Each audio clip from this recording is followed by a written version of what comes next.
Estamos começando, portanto, mais um Lattes, mais um Nord, um programa da TV UFG, do Centro de Estudos Brasileiros. A cada programa, praticamente, nós dizemos, hoje nós temos um convidado muito importante. E é sempre verdade. Mas hoje talvez seja mais verdade, se fosse possível. Porque hoje nós temos a honra, eu fico bastante emocionado, de receber aqui o fundador do Centro de Estudos Brasileiros. Se nós estamos aqui hoje, nessa casa, a UFG, Goiás, o Brasil, deve ao professor Gilberto Mendonça Teles.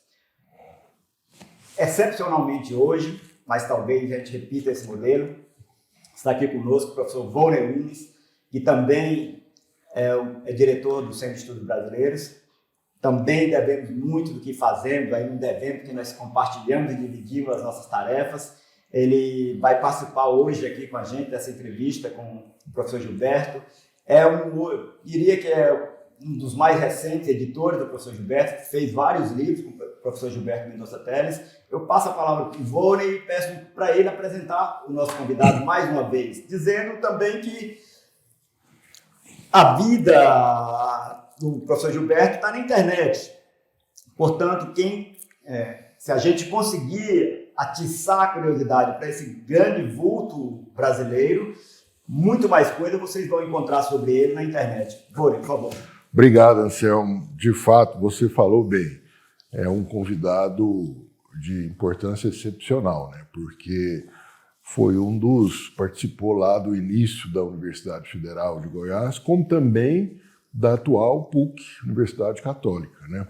Então, assim, a vida intelectual aqui da região, do Brasil, mas em especial aqui em Goiás, deve muito ao professor Gilberto, que está se aproximando da 9ª década, né, Gilberto, de atividade intelectual profícua. Nossa amizade, como o senhor me disse, é recente, tem o quê? Uns 20 anos, 25? Por aí. Mas eu, desde o início, fiquei sempre fascinado, de fato, com o conteúdo, com a capacidade analítica do professor Gilberto. Ele se define, às vezes, como poeta, às vezes como crítico, às vezes como professor, e então é um homem camaleão.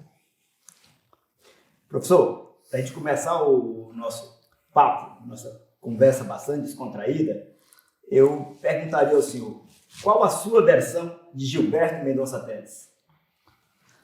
Olha, Gilberto Mendonça Teles tem um Mendonça de Perinópolis, cidade bem goiana. Tem um Teles aqui de Bela Vista. E a palavra Teles, em latim, significa teloris, significa aquele que gosta da terra. O Gilberto Mendonça Teles é uma pessoa que nasceu em Goiás, formou-se em Goiás, saiu de Goiás e leva Goiás nos lábios, nos olhos, para todos os lugares que foi. Moro há 50 anos no Rio de Janeiro, trabalhei na Universidade de Salamanca, na Espanha, na Universidade Clássica de Lisboa, Portugal. Trabalhei em 2 universidades da França. Trabalhei na Universidade de Chicago. E sempre o nome Goiás está ou na minha boca ou na minha cabeça. Ele está comigo. Este é o Gilberto Mendonça Teles. Fantástico. O senhor já contou essa história, eu inclusive li algumas entrevistas, já falei isso sobre o Centro de Estudos Brasileiros, mas aqui, na casa do Centro de Estudos Brasileiros, nós não poderíamos não deixar de falar no Centro de Estudos Brasileiros. E eu nunca falei isso aí em lugar nenhum, o que eu acabei de falar. Não, mas agora eu estou fazendo uma pergunta já outra.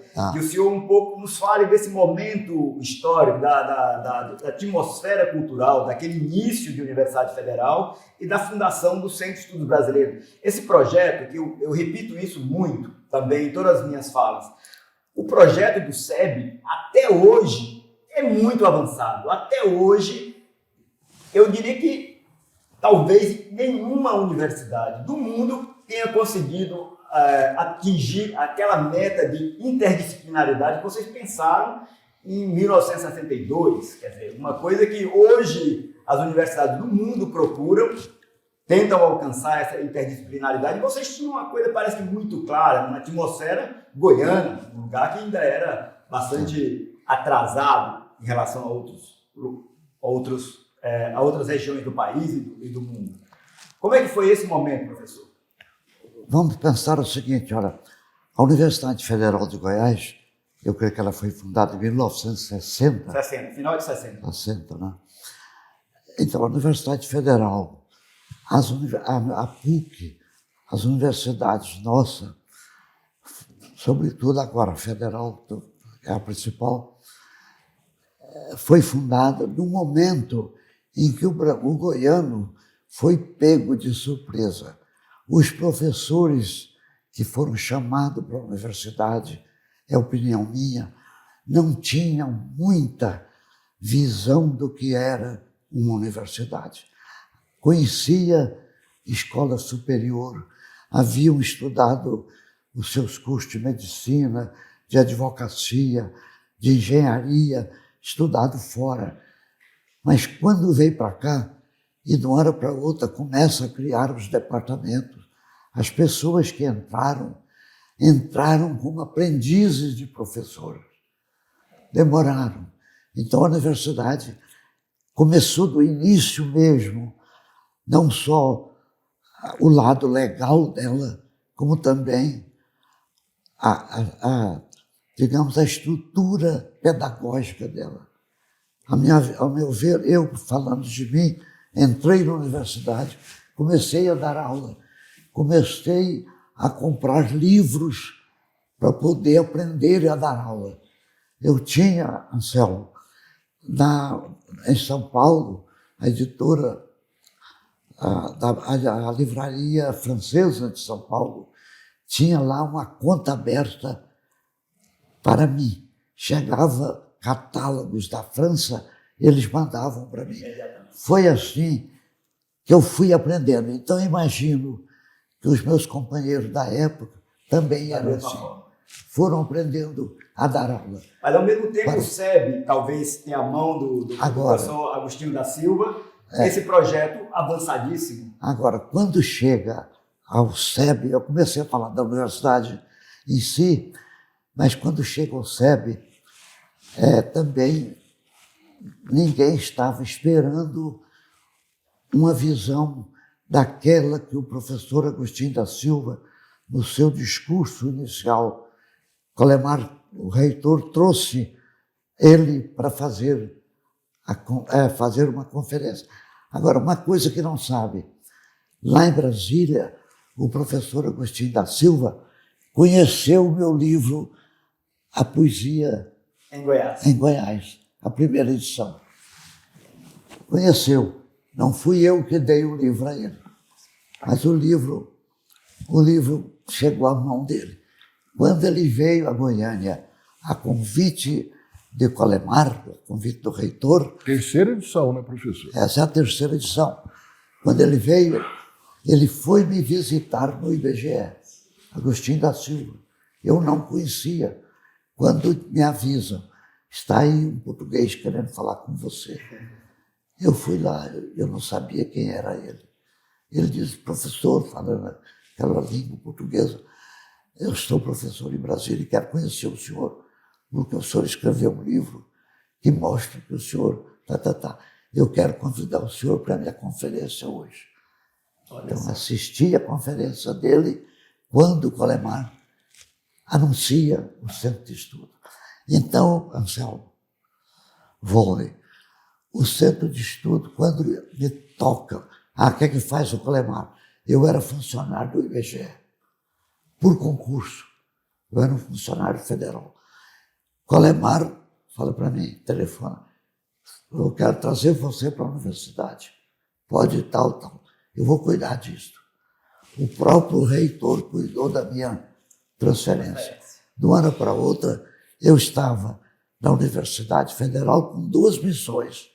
Ser professor de literatura brasileira na Faculdade de Letras e organizar um centro de estudos brasileiros. Eu, olhando o discurso do Agostinho da Silva, vendo a filosofia dele, aí começo a escrever, a conversar com o reitor, que pessoas que a gente trazia. O reitor diz, que tal o Bernardo Ellis para ser o seu vice? Eu digo, olha, o Bernardo é mais velho do que eu, 15 anos, não fica bem. Ele diz, não, mas você tem uma coisa que o Bernardo não tem. Você não é preguiçoso. Colemar Natal e Silva. Preguiçoso porque o Bernardo publicou em 1942 o seu grande livro, mas gastou 20 anos para escrever outro. Como é que pode ser escritor passando tanto tempo assim? E aí eu vou para o Instituto Histórico, o Colemar diz, vamos lá no Instituto Histórico, lá você vai fazer. Eu juntando os professores, lendo coisas novas, o que podia ser diferente da Faculdade de Letras. Professor, desculpa, nós vamos fazer um rápido intervalo e voltamos em um segundo, continuando essa conversa. Ótimo. Até mais. Obrigado.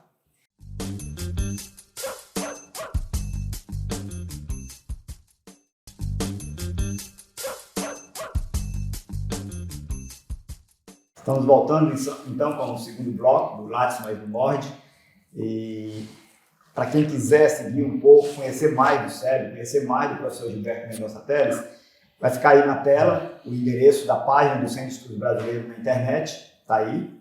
Nos visitem, tem o canal do SEB no YouTube, que essa gravação, depois que passar na TV UFG, também vai estar disponível no nosso canal. Volney. Pois é, eu queria retomar, Gilberto, isso que você falou aí, da preguiça do intelectual aqui da região de Goiás. Você vira e mexe e volta nesse assunto, você faz essa análise que aqui na província, em Goiás, que somos preguiçosos, que lemos pouco e lemos poucas fontes primárias. Como é que você vê isso? Eu vejo primeiro que não é tanto assim, não, porque há muita gente boa que lê. Não, quando eu preparei a poesia em Goiás, cuja terceira edição vocês publicaram. Vou atravessar para poder mostrar para o nosso telespectador. Terceira edição publicada por vocês, por Anselmo e por você, quando eu estava juntando material, aí entre 1962, o livro foi publicado em 65, eu li, eu consegui ver todos os livros publicados em Goiás. Livros de poesia, romances, crônicas e livros de história. Eu consegui juntar tudo isso. E o que eu notei, vou ler, é que os poetas goianos publicavam um livro e não publicavam mais nada, ficava um livro só. E virava. Publicava um livro e virava escritor na sua cidadezinha, no município, lá na cidade de Goiás, e depois em Goiânia também. E publicava um livro e virava escritor. Pronto. É o caso do Bernardo Ellis, que passou 20 anos para escrever um outro livro importante. O Bernardo sempre foi um grande escritor. Mas eu mesmo, trabalhando com o Bernardo, falei, Bernardo, que preguiça foi essa? Ele disse, não, enfim, o que eu sei é que os escritores goianos não fazem ainda o que se chama o projeto literário. A palavra projeto significa projeto, aquilo que leva para frente. O escritor goiano publicava um livrinho e esse livrinho não o levava para frente. Ficava vivendo a glória do passado. Peraí, posso parar? Pode, tranquilo, Para. Vou ver só o que é isso. Peraí. Melhor se eu for no silencioso. Alô? Alô? Você está sendo gravado, professor. Se for qualquer segredo aí, vai ficar Olha, registrado. É uma mulher bonita, mas não sei quem. Verdade. Depois eu vou Põe no ligar. silencioso, professor. Eu vou ligar para essa pessoa. Mas põe no silencioso agora, senão nós vamos ser interrompidos toda hora. Mas eu não sei pôr em silencioso. Põe aí. Olha, Gilberto, você acha que podemos anunciar em primeira mão que você está preparando um novo livro que deve sair esse ano ainda pelo SEB? pode, agora eu gostaria de, digamos assim, 30 segundos para eu terminar aquilo Tá. primeiro, da pergunta primeira dele. Perfeito. Que era o centro. Já posso falar? Sim, sim, nós estamos gravando. Ah, Até o telefonema foi gravado. tá bom. A pergunta. Então, eu fui para organizar o centro de estudos sem saber o que eu devia fazer. E aí eu comecei a ver cadernos de estudos, a maneira de que as outras universidades do Rio de Janeiro, São Paulo, Minas, tinha centro de estudos. Comecei a olhar. Eu falei, vou fazer uma coisa diferente. E fiz uma faculdade de letras, mas que com a base geral para o centro de estudos. Foi assim que eu fiz o projeto que foi publicado no primeiro número da revista. Então era isso que eu achava que devia concluir, que a gente demorou. Então, é esse projeto que eu me refiro ainda, que é muito avançado para os dias de hoje, por conta dessa interdisciplinariedade. Então, estudos do Brasil, estudos de Goiás, estudos da geografia brasileira, tinha uma tentativa de abrangência, pelo menos das humanidades, de forma que hoje isso está tudo, professor, cada um na sua caixinha. Então, o estudante de letras não vê história, não vê sociologia, não vê geografia. Isso o SEB já nasceu com isso. Isso é uma vantagem tremenda. Na época, a preocupação era de estudar o Brasil. Pronto. Porque sabíamos que não estudava o Brasil. Continua assim na E o problema foi tão forte que quando os militares chegaram em Goiás, uma das primeiras coisas foi fechar o Centro de Estudo Brasileiro. Mas o SEB chegou a concluir a primeira turma, né? E cujo o presidente Juscelino Kubitschek, senador na época, foi o homem que veio fazer a colação de grau. E eu tenho a honra de ter sido a pessoa que deu a palavra ao Juscelino. O reitor Colemar, que presidia ao lado do Mauro Borges, governador, o reitor vira para mim e diz: a palavra é do Gilberto, que é o presidente do Centro de Estudo. O que o senhor faz agora? Eu digo que eu tenho toda a honra de dar a palavra ao presidente, senador Juscelino Kubitschek de Oliveira, escolhido pelos alunos do Centro de Estudos Brasileiro. Foi assim que o Juscelino fez um belo discurso, que deve estar por aí, né? Deve estar gravado. Ô Gilberto, e essa primeira turma, a interdisciplinaridade fica evidente nela, né? Porque faziam parte quem? Jean Dulier, que foi um músico. Não, como professor? Não, dos alunos. Dos alunos, né? O Dulier foi mesmo. E o Dulier ficou no Brasil graças a um depoimento meu. Ele me procurou um dia. Dulier, só relembrando, é um músico belga que veio para cá e foi o fundador do futuro Instituto de Arte, Conservatório de Música e o futuro Instituto de Artes. Deixa eu completar com o Dulier. Pois não. O Dulier ajudou a fundar aqui professores e tudo, e na hora que foram distribuir os cargos, não deram nada para ele. Né? E eu trabalhando lá na Espanha, em Portugal, recebo um telefonema do Jean Dulier em 1965. O telefonema dele lá da Bélgica, dizendo: Gilberto, você me ajudou muito quando eu morei em Goiânia. Eu gostaria que você viesse passar uma semana comigo aqui. Na França, no caso? Na Bélgica. Na Bélgica. Passando uma semana com ele eu descobri que ele tinha uma mágoa muito grande de não ter ficado em Goiás e tal e tal. Sabe o que eu fiz?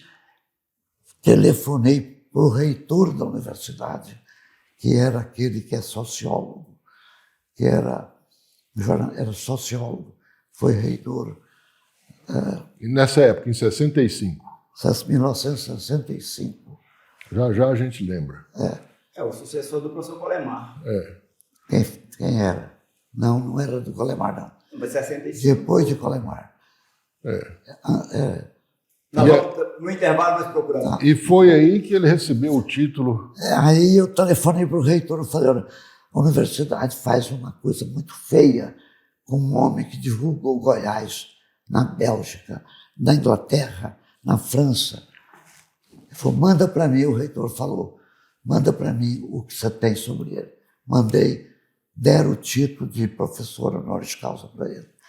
Aconteceu que quando ele preparava para vir, teve um derrame e morreu.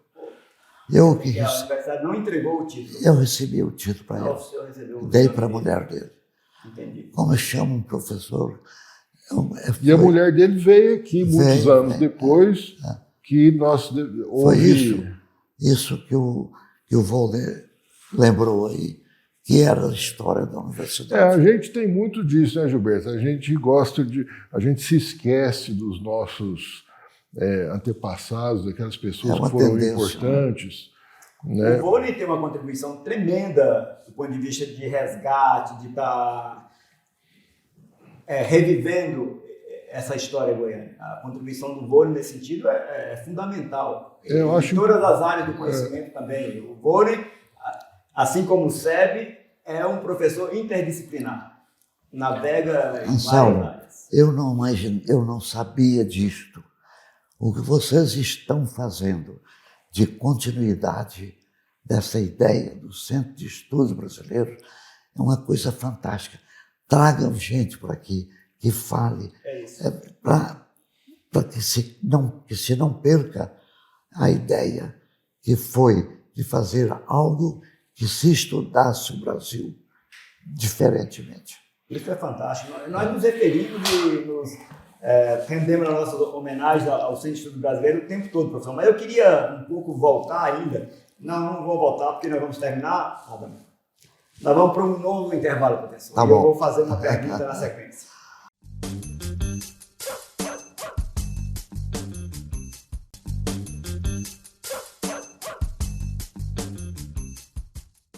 Vamos então começar o terceiro bloco do Lattes Mais Me Morde, que é um programa da TV UFG, do Centro de Estudo Brasileiro, hoje com o fundador do Centro de Estudo Brasileiro, o professor Gilberto Mendonça Teles.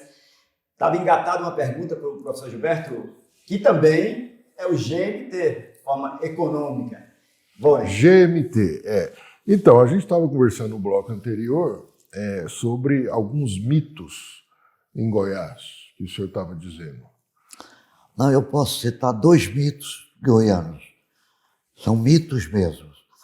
Um deles era ligado à Universidade Federal, que é o mito da Belquis Especial. Todo mundo adora que tudo é Belquis, mas a Belquis não deixou uma obra. Ela viveu esse tempo todo, não deixou uma obra, uma composição que justificasse o nome dela como música, como musicista, como fundadora de música. Ela foi fundadora aí, mas não deixou nada. E esse mito vem de Goiás, da cidade de Goiás. Ficou por aqui e todo mundo tem Belquis em primeiro plano. Eu acho que não. Faltou a Belquis deixar uma contribuição que não fosse oral, que fosse escrita. Esse é um dos mitos. O outro mito, todo mundo vai achar chato. E esse já vamos achar chato, professor. Agora vamos para o segundo. O outro é o mito Cora Coralina. Eu já escrevi uma conferência que eu fiz na Academia Carioca de Letras, pediram para falar sobre Cora Coralina. Então eu li os livros dela todos, os pequenos livros que ela deixou. Li tudo para poder escrever. e falar que havia um mito, isto é, a Cora Coralina era uma mulher inteligente que saiu de Goiás com 18 anos, porque ela se julgava muito feia e tinha medo de não morrer sem casar. O que ela fez? Montou na garupa de um cavalo de um homem casado, saiu de Goiás e foi viver quase 50 anos fora de Goiás. Escreveu muito pouco quando estava fora de Goiás, mas escreveu alguma coisa. Quando voltou, eu tinha publicado o meu segundo livro. Foi em 1956. Cora Coralina volta com 89 anos, e todo mundo começou a falar na Cora Coralina, que voltava, não tinha livro nenhum. Então publicaram um folheto, e esse folheto foi tido como mito, não foi tido como grande livro. E a Cora Coralina depois foi para a cidade de Goiás, fez poemas, fez contos, fez romance, fez uma obra que todo mundo elogia sem ler. Esse é o problema. A Universidade Federal já fez 3 ou 4 teses de mestrados. Eu fui convidado a examinar uma tese de doutorado de mestrado, Dissertação de mestrado, e vi que a pessoa elogiava a mulher, não falava da obra. Quando falava da obra, era para citar aquilo que todo mundo citava. Um elogiava o que o outro elogiou. Ninguém ia além da linha do elogio. Eu escrevi isso. Tá? Então, falta a Cora Coralina alguém que pegue a obra dela e mostra dentro do plano literário o que ela contribuiu de verdade, ou o que ela fez apenas para mostrar que era uma mulher que morreu com 80 anos, tanto aqui em Goiás. É isso que eu acho que tem que ser revisto. A universidade devia cobrar isto. Professor, a formação do senhor, que inclusive que aqui está demonstrando um homem de coragem, polemista, como é que se deu a formação do senhor? Aqui num contexto que imagino que era bastante humilde do ponto de vista intelectual. Para o senhor adquirir essa firmeza de opiniões e, ao mesmo tempo, ter essa coragem de enfrentar mitos, como o senhor acabou de fazer aqui. Olha, Anselmo, eu disse agora há pouco que eu tinha em São Paulo, na livraria francesa, Portanto, autodidata. Uma coisa aberta. Não, chegava livro para eles, catálogos, eles mandavam para mim. Eu era professor iniciante aqui na Católica, né? Então, pegava os livros, eu quero este de linguística, eu quero este estilística, eu quero este semiótica, eu quero isso. Esses livros chegavam e eu lia caladamente aqui. Eu ia dar aula, os meus alunos já começavam a conhecer os livros. Então, uma parte é aí. Quando, depois do Centro de Estudos Brasileiros fechado, Agostinho da Silva, de Brasília, me liga e diz: Gilberto, eu estou com medo que os militares mexam com você. Então, eu arranjei uma bolsa para você em Portugal. Você vai ganhando o que você ganha na universidade. Ganha passagem, ganha tudo. Então, em 65, eu fui para Portugal. Anselmo Volney, a grande coisa minha foi sair de Goiânia. Goiânia, gente, não é visto ainda. Você tem que publicar muito. Eu daqui, como eu falei ontem, eu publicava um livro e mandava o meu livro para o Brasil. Os escritores de Goiás publicam o livro e ficam com eles aqui, achando que é escritor. Bom, eu fui para Portugal. Em Portugal, fui assistir aula como é que chama? Academia? Não, Universidade Clássica de Lisboa. Aí, depois de 2 semanas assistindo aula, chega para mim um professor e diz, olha, você é bolseiro. Os portugueses chamam bolsista de bolseiro. Você é bolseiro. E todo bolseiro, professor, e você é professor, tem que fazer uma conferência para nós. Eu falei, tá bom, quando? Você tem 15 dias para fazer a conferência. Eu fui para casa, não tinha muito livro, preparei, tal, e falei sobre o Brasil Central, no Brasil. Qual a função, não, o que representava o centro do Brasil no Brasil. Falei isso lá, falei escritores goianos, citei Hugo de Carvalho Ramos. Muito bem, fui cumprimentado e tal, fui embora para casa. No dia seguinte, tem tempo ainda? Tem. No dia seguinte, telefonema para mim da Embaixada do Brasil. Eu atendo e diz, olha, a Embaixada do Brasil está querendo que o senhor venha aqui. Aí marcou uma semana. Na semana que vem o senhor pode vir tal hora, tal dia. Eu falei sim, e pensei, já estão mexendo comigo. Me acharam. Lá em Portugal. Me acharam. Aí chegou no dia, pus gravata, tudo, fui lá na embaixada. Quando eu entrei, eu fui recebido como uma pessoa importante.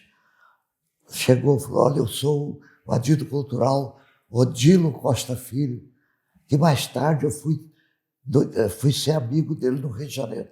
Eu sou o Odilo Costa Filho, adido cultural do Brasil, e o reitor e o embaixador assistiu à sua palestra e queria conversar com o senhor. Então entrei, fui lá. Foi um reconhecimento. Aí já estava melhor.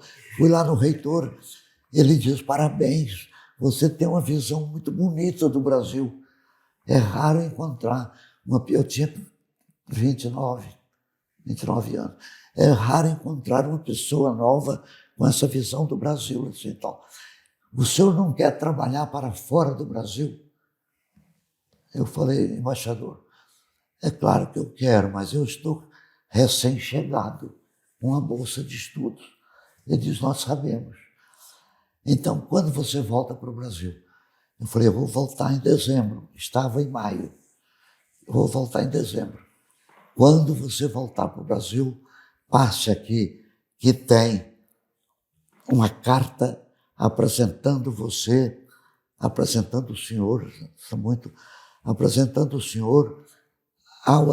à divisão de cooperação intelectual do Itamaraty, lá no Rio de Janeiro.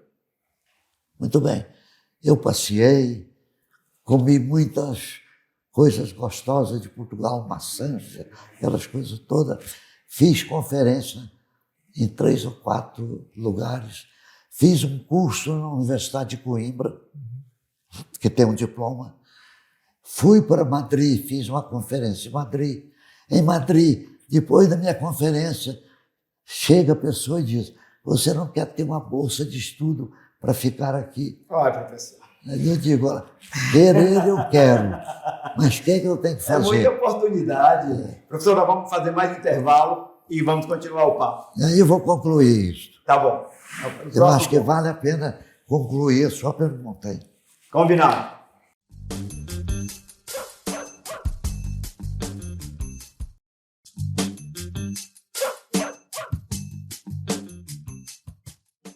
Estamos então começando o quarto e último bloco, o Lattes mais no Morde, com uma presença brilhante, cheia de histórias interessantes, de afrontamento, de mitos, como assim como o professor Gilberto de forma muito corajosa, sabendo, mas com muita história e direito de ter opinião. E ele estava falando no último bloco, nós vamos terminar, esse é o último bloco, como vocês sabem, está aí o endereço do Centro de Estudo Brasileiro, da página na tela, na página aí. da nossa página, tela aí da televisão, vocês podem nos visitar lá. E o professor Gilberto estava falando sobre a sua formação, instigado por mim. Professor, você poderia continuar? Então, vamos lá. Eu falei que eu saí daqui, fui para Lisboa, fui obrigado a fazer uma conferência, fiz a conferência, fui convidado a ir à embaixada. Na embaixada aparece o embaixador dizendo, olha, meus cumprimentos, assisti a sua palestra e é raro ver uma pessoa nova ter uma visão equilibrada e tal. Quando você for voltar para o Brasil, passa aqui. Quando eu voltei para o Brasil, em fevereiro de 67, fiquei no Rio de Janeiro, voltei com a Maria, minha mulher, com um filhinho novo. Meu filho nasceu lá em Lisboa. Então, Maria ficou na casa de uma amiga, de uma prima dela no Rio de Janeiro. Eu peguei e fui a carta que me apresentava ao embaixador Scarabotolo, que era o presidente da Divisão de Cooperação Intelectual do Itamaraty. Telefonei primeiro, marquei a data, fui. Quando eu cheguei, veio logo um fulano, me dá a pasta aqui, pegou minha pasta, o outro pegou outra coisa. E olha, o embaixador o espera. Eu chego, o embaixador com todo carinho. Aí diz, professor, nós queremos que o senhor trabalhe fora do Brasil. O embaixador de Portugal fez um grande elogio do senhor. Então, nós queremos aproveitá-lo. Nós temos aqui a vaga de embaixador de adido cultural do Chile. Então, vai ganhar $3.000 por mês, tem direito a carro,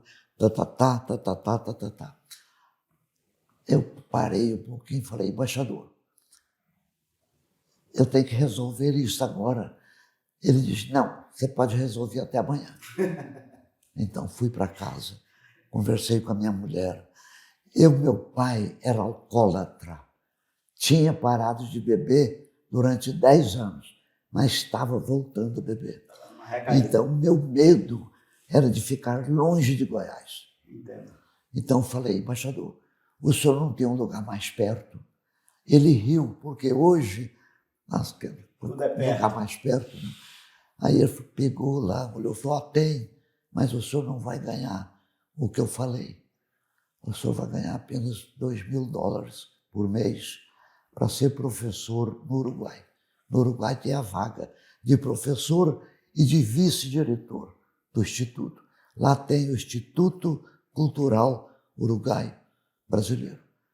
Eu a recebi, vim para Goiás, despedi, pus na universidade os meus documentos todos e saí ganhando o vencimento daqui e o vencimento do Estado.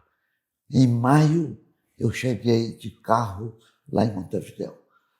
Já tinha um apartamento alugado para mim, passei 4 anos em Montevidéu. Quando foi em 70, veio o AI-5 me pegou. Aí o embaixador me chama, diz, lamentamos muitíssimo, juro por Deus que eu estou falando como aconteceu. Mas o senhor vai ter que voltar. Mas não precisa agora. O senhor tem 3 meses para voltar. Então, quando foi em janeiro, eu cheguei no Rio de Janeiro. Com 2 cargos aqui, porque já tinha havido anistia. Cheguei no Rio, tive 2 convites. A PUC me convidava para ser professor. Fiquei 50 anos como professor na PUC de lá. E aí está a minha história. Então, morando no Rio de Janeiro, eu recebo o telefonema de Portugal. Queremos que o senhor venha dar um curso em Portugal. Era um retorno. 3 anos eu virei professor em Portugal. Logo depois, a Espanha me convida. Depois a França me convida, depois Chicago me convida. Mas nesse momento já também com as obras do senhor repercutindo. Os livros meus, editado com grandes editoras. Começou os jornais falando, isto é o que eu falei, o Rio de Janeiro ainda tem a capacidade de de projetar o intelectual ao longe. Graças a isto, eu pude ler muito, ter muito, porque no estrangeiro eu não dava aula diariamente, eu dava 2 aulas por semana. Ô, professor, mas isso aí também era uma característica daquele tempo. Hoje, as coisas não funcionam mais tanto à base de convite, mas é sempre assim, concurso, né? E nesse caso aí tinha esse poder discricionário do embaixador lá, por exemplo, que Eu viu... Hoje, Deus me inclusive, ajudou. Hoje, a própria formação do SEB, que os professores foram convidados, hoje isso tudo é impossível. É impossível. A coisa nós nos gozada, burocratizamos, né, Gilberto? não, mas a coisa gozada, eu saí daqui, virei diretor do Centro de Estudos Brasileiros da Universidade de Lisboa. Não é uma ironia. É uma sina. Você queria fazer uma provocação, Paulo? Não, então, e um anúncio, né, que até o fim desse ano está previsto essa nova publicação pelo SEB, né, de uma obra sua, cujo título provisório é Ícones em Goiás. Né? Ícones de Goiás. Da literatura em Goiás. Exatamente. Então já estamos anunciando aqui em primeira mão, né? Mas você mexeu com tantos mitos, deixa eu mexer um pouco aqui com você também. Mexa, rapaz. Nessa coletânea, então, de ícones da literatura de Goiás, você recupera alguns textos antigos também. E olhando para a sua obra, a gente vê assim que você gosta muito de ficar republicando os textos. Isso não demonstra uma preguicinha do professor Gilberto, que gosta de ficar aproveitando textos antigos? Não, mas o que você está falando, textos antigos, são os textos que eu escrevi quando eu morava em Goiás. Lá de fora, no Rio de Janeiro, eu não podia ficar escrevendo mais sobre Goiás. Tanto que o Popular me convidou há 3 ou 4 anos atrás para assinar uma coluna. Sim. E eu tive a capacidade de negar, baseado que eu, não morando em Goiás, eu não podia conhecer bem a cultura goiana. Agora, então, os textos passados, você tem razão, são os textos que eu publiquei no Popular sobre Hugo de Carvalho Ramos, sobre Bernardo Herres. Mas tem um texto novo que eu escrevi sobre o grande contista nosso, de Perinópolis, como é que chama? O grande contista de Perinópolis. Falamos dele agora há pouco. De Perinópolis? Que morou no Rio durante muito tempo. Não. Então, textos sobre esse escritor, textos sobre Cora Coralina, isto que eu acabei de falar em Cora Coralina, está no texto, está no livro. Textos sobre A. G. Ramos Gilberto, um dos grandes críticos de Goiás, mas que Goiás não conhece. Então nós temos material novo nessa próxima do tempo publicação. que eu morava aqui. O Veiga, que é o grande escritor que eu não me lembrei, eu tenho um estudo meu sobre o Veiga. Quando o Veiga morreu, o Popular me escreveu, o Popular escreveu uma notícia, morreu o grande escritor, morreu o escritor Veiga. No entanto, no cemitério não compareceram os escritores tais. Eu estava morando em Salamanca, na França. Na Espanha. Quando o Veiga recebeu o prêmio Machado de Assis, que eu tinha recebido, e quando eu recebi, o Veiga foi lá me cumprimentar, lá de Salamanca. Telefonei para o Veiga, cumprimentando. Daí 2 meses depois ele morre. E o jornal daqui fala, não compareceu o Gilberto, não compareceu, não sei. Eu mandei uma carta para o Popular dizendo o seguinte, Desaforado. enquanto o Jornal de Minas Gerais escreve pedindo depoimento da gente, meu e de outros escritores brasileiros, sobre José J. Veiga, Goiás fica fazendo coisinha de mariquinhas. O jornal nunca me respondeu. Professor, Ó, como eu anunciei, esse é o nosso último bloco. E também nós começamos dizendo, o Volney disse, das 3 pessoas que estão no senhor, que é o professor, o poeta e o crítico literário. Todos os 3 reconhecidos. O senhor, pessoalmente, com qual dessas pessoas se dá melhor? Para a gente terminar deixando... Anselmo, eu acho que o professor que aprendeu a ler, aprendeu a lecionar, o professor ajudou muito o poeta, porque fez o poeta ler outros livros. O poeta, o professor, o meu trabalho como estatístico no IBGE ajudou o crítico. Então, meus livros de crítica têm muito daquilo que é pertinácia, querendo fazer o melhor. Se não ficou o melhor, foi porque não tinha de ser, mas que eu quis, foi. Então, eu acho que eu sou o poeta que tem a ver com o crítico ajuda o poeta ajuda o crítico, e aí por adiante.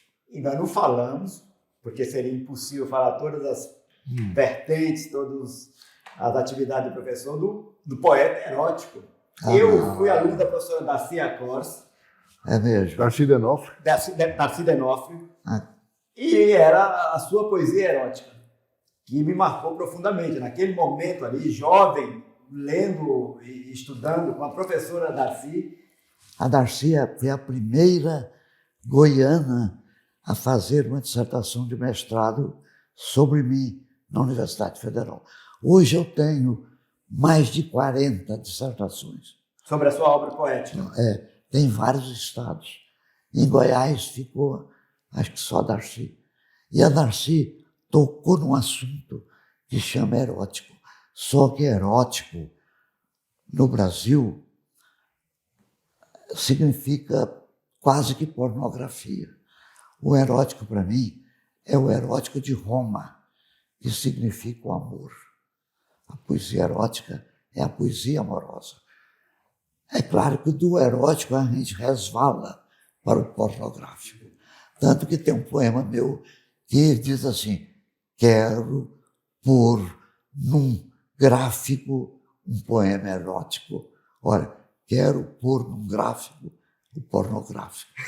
É isso? Professor, nós vamos terminar assim, agradecendo a disponibilidade, o grande prazer que nos deu aqui hoje. Agradecer ao professor Volney, agradecer ao SEB, que nos permite estar aqui, e até o próximo. Obrigado.